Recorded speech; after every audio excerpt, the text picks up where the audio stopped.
everyone, welcome to my channel, and today I want to show you how you can create a simple e-signature in Microsoft Word.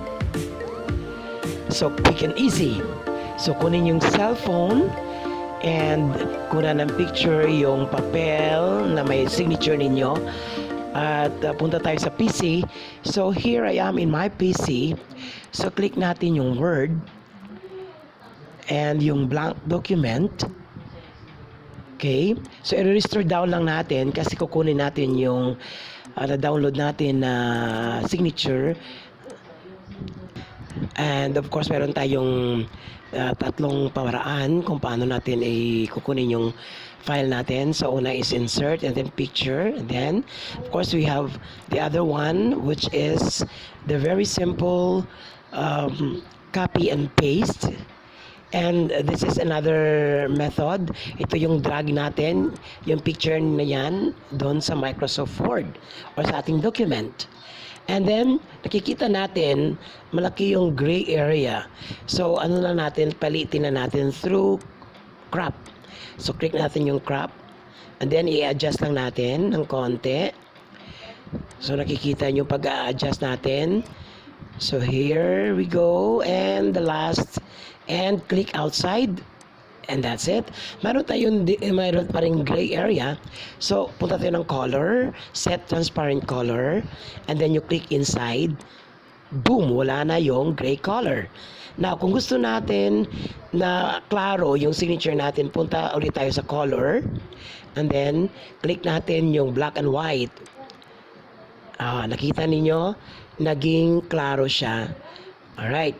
So, anong gagawin natin next? I-ano natin ito para ma-move natin from side to side. I-wrap text natin.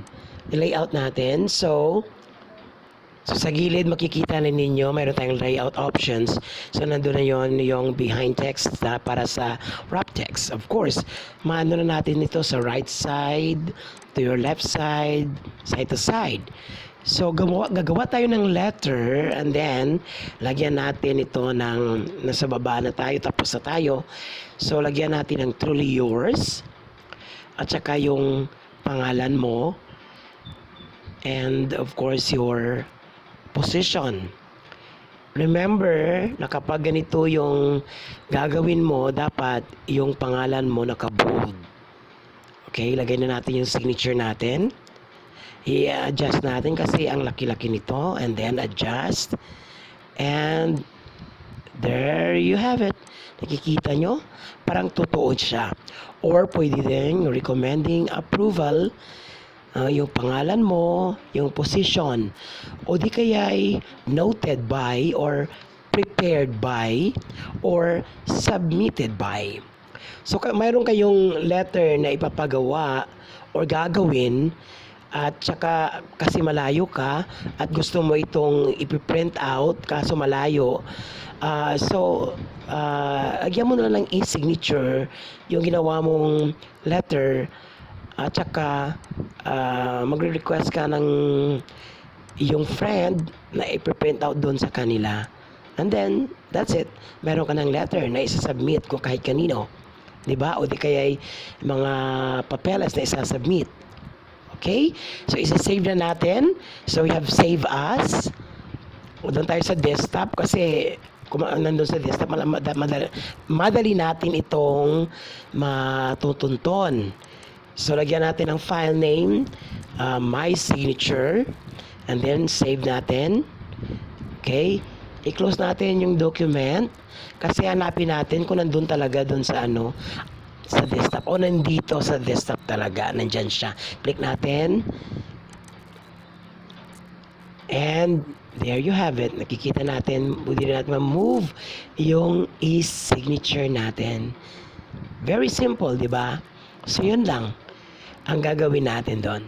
Okay, close natin and then doon save kasi na-save na natin doon. Okay?